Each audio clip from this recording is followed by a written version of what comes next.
राधे राधे भक्तों। जग में शक्ति तेरी न्यारी, संकट हरे भवानी माँ। जो तेरा सुमिरन करता तेरा हो आशीष वहाँ। जय माता दी।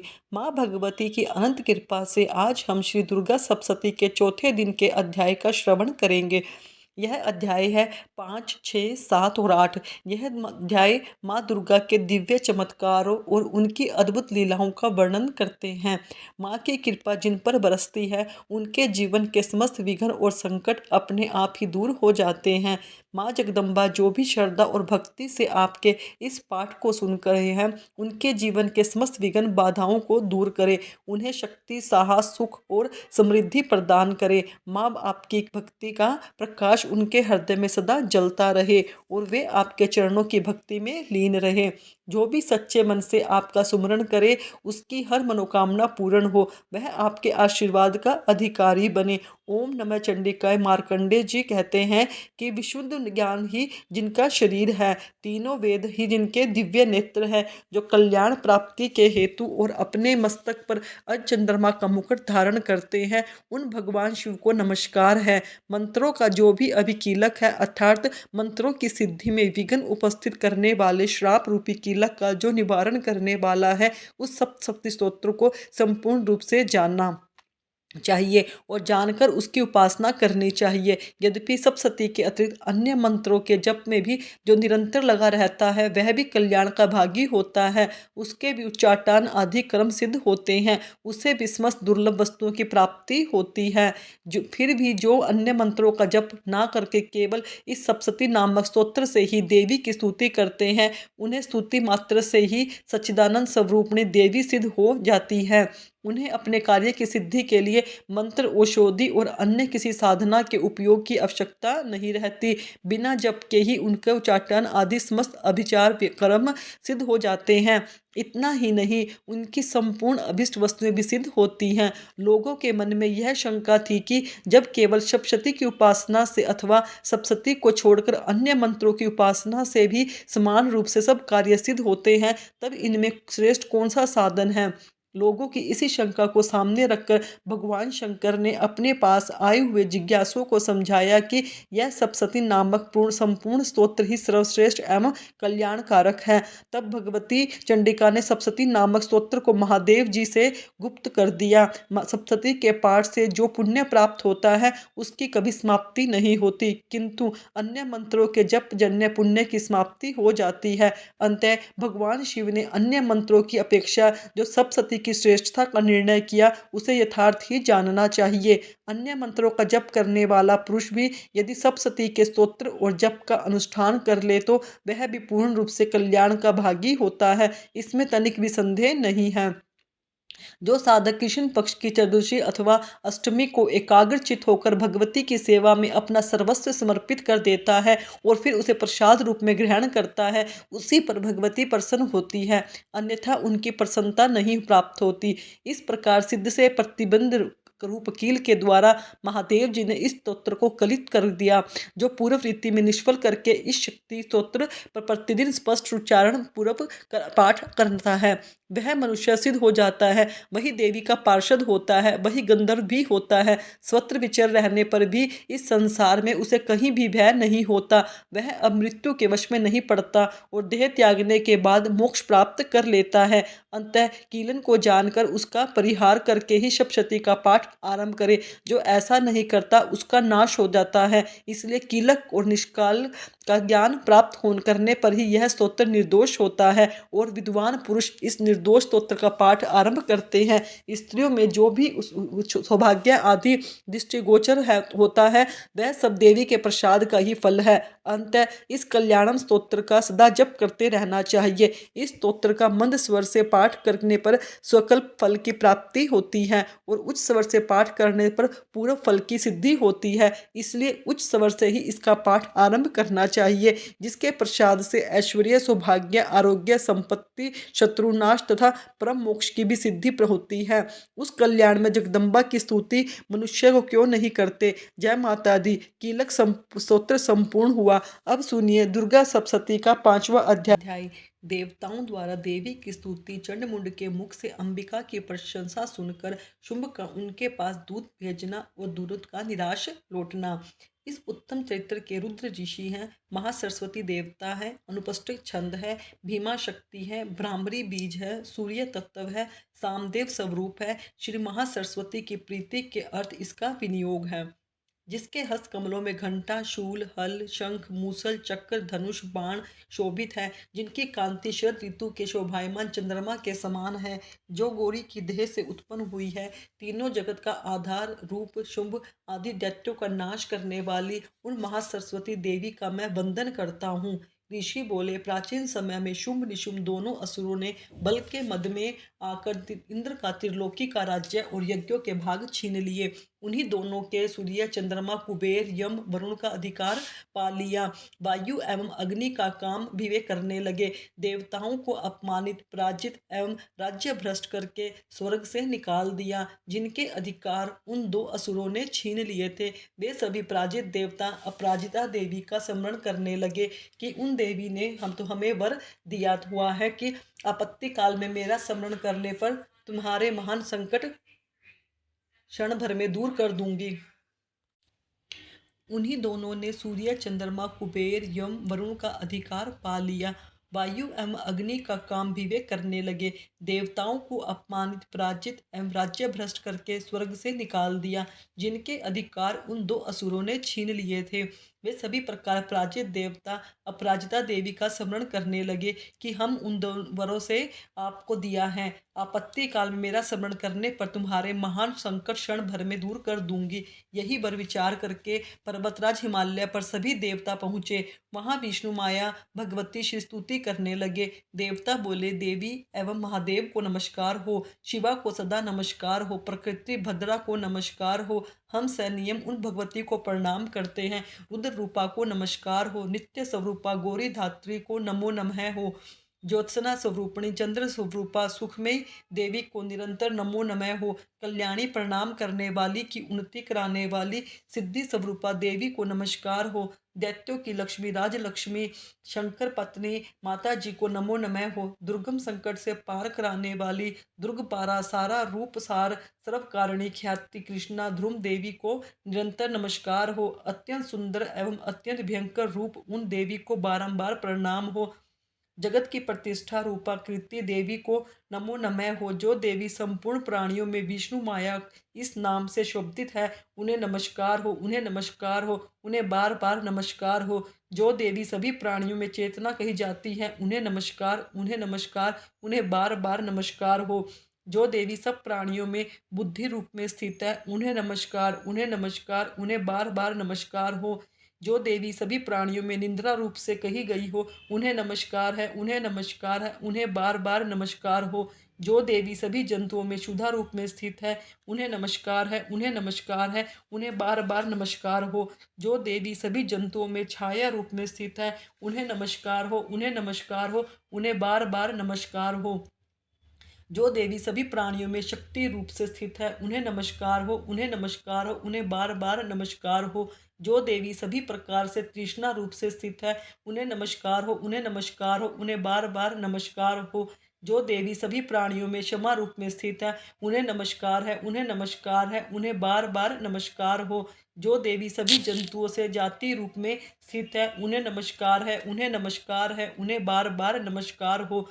जो देवी सभी प्राणियों में लज्जा रूप में स्थित है, उन्हें नमस्कार है, उन्हें नमस्कार है, उन्हें बार बार नमस्कार हो, जो देवी सभी प्राणियों में शांति रूप में स्थित है, उन्हें नमस्कार है, उन्हें नमस्कार है, उन्हें बार बार नमस्कार हो, जो देवी सब प्राणियों में श्रद्धा रूप में स्थित है, उन्हें नमस्कार है, उन्हें नमस्कार है, उन्हें बार बार नमस्कार हो, जो देवी सभी प्राणियों में कांति रूप में स्थित है, उन्हें नमस्कार है, उन्हें नमस्कार है, उन्हें बार बार नमस्कार हो, जो देवी सभी प्राणियों में लक्ष्मी रूप में स्थित है, उन्हें नमस्कार है, उन्हें नमस्कार है, उन्हें बार बार नमस्कार हो, जो देवी सभी प्राणियों में वृत्ति रूप से स्थित है, उन्हें नमस्कार है, उन्हें नमस्कार है, उन्हें बार बार नमस्कार हो, जो देवी सभी प्राणियों में समृद्धि रूप में स्थित है, उन्हें नमस्कार है, उन्हें नमस्कार है, उन्हें बार बार नमस्कार हो, जो देवी सभी प्राणियों में दया रूप में स्थित है, उन्हें नमस्कार, उन्हें नमस्कार, उन्हें बार बार नमस्कार हो, जो देवी सभी प्राणियों में दृष्टि रूप से स्थित है, उन्हें नमस्कार हो, उन्हें नमस्कार, उन्हें बार बार नमस्कार हो। जो देवी सभी जंतुओं में माया रूप में स्थित है, उन्हें नमस्कार है, उन्हें नमस्कार है, उन्हें बार बार नमस्कार है। जो देवी सभी प्राणियों में भ्रांति रूप में स्थित है, उन्हें नमस्कार है, उन्हें नमस्कार है, उन्हें बार बार नमस्कार हो।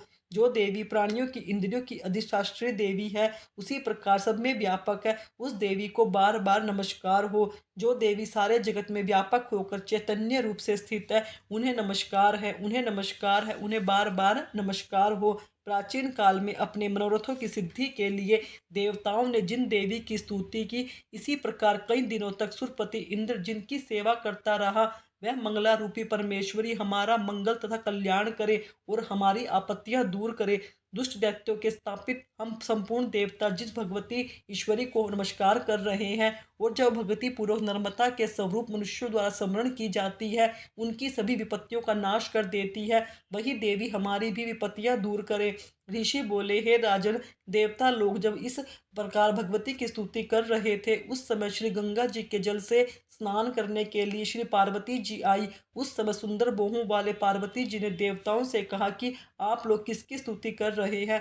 तब उनके शरीर कोश से प्रकट होकर शिवा बोली, ये देवता शुंभ दैत्य से निकले हुए एवं संग्राम में निशुंभ से पराजित हुए सब मिलकर मेरी ही स्तुति कर रहे हैं। श्री पार्वती जी के शरीर कोश से श्री अंबिका जी का प्राकट्य हुआ, इसी कारण सारे संसार में यह कौशिकी नाम से प्रसिद्ध है।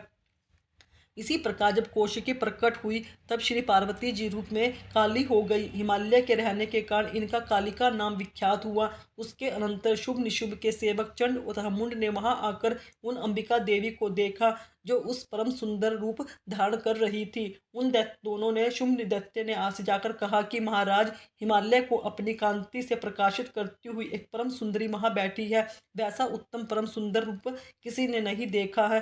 हे असुरराज, वह देवी कौन होगी? इस बात का आप ही पता लगाइए और उसको ग्रहण कीजिए। वह स्त्री क्या है? रत्न ही है। उस देवतंत्र, यह तो बड़ी ही बैठी हुई हैं, आप जाकर उन्हें देख सकते हो। हे प्रभु, जितने भी रतन मणियाँ, घोड़े, हाथी आदि तीनों लोक में पाए जाते हैं, वे तो आपके घर में शोभित हैं। इंद्र का श्रेष्ठ हाथी ऐरावत, पारिजात का वृक्ष और उच्च शर्वा अशव, ये तो आपने ले लिए हैं। हंसों से संयुक्त यह विमान भी आपके आंगन में विद्यमान है।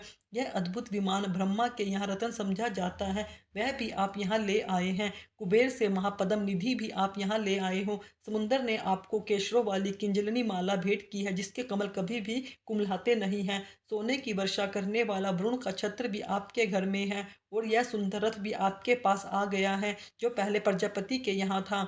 हे ईश्वर, नाम की शक्ति भी अपने मृत्यु से छीन ली है। वरुण तथा सभी जाति के समुद्री रत्न तो आपके भ्राता निशुभ के अधिकार में आ गए हैं। अग्नि के भी सोम शुद्ध होकर आपको 2 वस्त्र दिए हैं।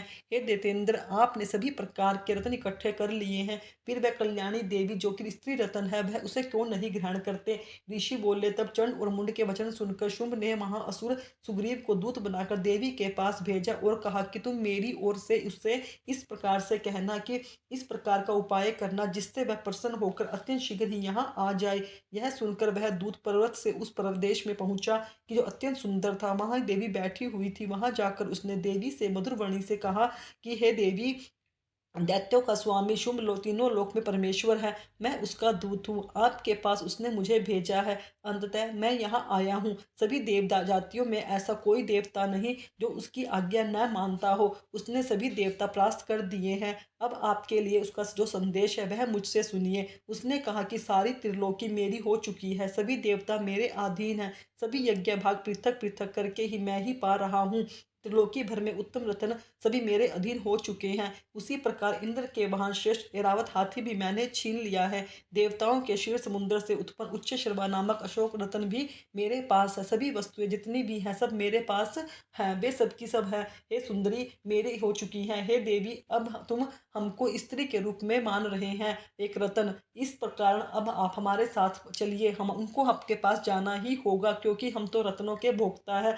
अब यह तुम्हारी इच्छा है कि मुझे अथवा मेरे पराक्रमी भ्राता निशुम्भ को इन दो में से किसी एक को वर लो, क्योंकि तुम रतन रूप हो। मेरे साथ विवाह कर लेने से तुम्हें अतुल्य ऐश्वर्य प्राप्त हो जाएगा। यह अपनी बुद्धि के द्वारा सोच लो, फिर मेरा साथ विवाह कर लो। ऋषि बोले। जब इस प्रकार देवी से दूत ने कहा, तब जगत का विचारण करने वाली भगवती देवी गंभीर होकर मंद मंद मुस्कुरा कर बोली। देवी जी बोली, हे दूत, तुमने जो कुछ कहा वह सत्य है, मिथ्या कुछ भी नहीं है, इसमें कोई भी संदेह नहीं है। शुंभ त्रिलोकी का स्वामी है और निशुंभ भी वैसा ही है, किंतु मैंने भी एक प्रतिज्ञा की हुई है, उसे मैं किसी प्रकार मिथ्या नहीं कर सकती। अल्प बुद्धि के कारण जो मैंने पहले ही प्रतिज्ञा की है उसे सुनो। प्रतिज्ञा इस प्रकार है कि जो मुझे युद्ध में जीत ले जाएगा, मेरा अभिमान तोड़ देगा और संसार में मेरे समान बलधारी होगा, वही मेरा भर्ता हो सकता है। शुंभ आए अथवा महाअसुर निशुंभ आ गए, मुझे जीतकर मेरा शीघ्रता से पानी ग्रहण करे, देर करने की आवश्यकता ही नहीं है। दूत बोला, हे देवी, तुझे अभिमान हो गया है, जो इस प्रकार की बातें मेरे सामने तुम कर रही हो। भला त्रिलोकी में ऐसा कौन सा पुरुष है जो निशुंभ का सामना कर सके। हे देवी, सारे देवता तो दूसरे दैत्यों का सामना भी नहीं कर सकते, तुम तो स्त्री हो, फिर अकेली हो, युद्ध भूमि में स्त्री होते हुए उनका सामना कैसे कर सकोगी। इसलिए मेरी बात मान लो और शुंभ निशुंभ के पास चली जाओ। इस प्रकार चलने से तुम्हारी प्रतिष्ठा होगी, अन्यथा जब वे तुम्हारे केश पकड़कर घसीटते हुए ले जाएंगे तो तुम्हारा गौरव नष्ट हो जाएगा। देवी बोली, हे दूत, इसमें कोई भी संशय नहीं है, शुंभ निशुंभ बलवान है, पराक्रमी है, पर मैं क्या करूं। प्रतिज्ञा करने से पहले यह बात मैंने सोची ही नहीं थी। अब तो तुम जाकर असुरराज से मेरी यही बात कह दो, फिर उसे उचित दिखाई दे वही कर लेना। छठा अध्याय, ध्रुवलोचन वध। जो भगवती सिंह पर आसन लगाकर विराजमान है, जिनके कंठ में सर्पों के फणों से रहने वाली मणि तथा रत्नों की माला शोभायमान है, जिसके शरीर की कांति निखर रही है, सूर्य के समान उग्र प्रकाश है, 3 नेत्र प्रकाशित हो रहे हैं, हाथों में माला, कुंभ, कपाल और कमल धारण कर रही है, मस्तक पर अर्धचंद्रमा का मुकुट है, जो सर्वज्ञों में ईश्वर भैरव देव के अंक में निवास करने वाली है। इस प्रकार की शोभा वाली परापद्मावती देवी का मैं चिंतन करता हूँ। ऋषि बोले। इस प्रकार देवी जी के वचन सुनकर दूत क्रोध से लाल होकर वहां से चला गया।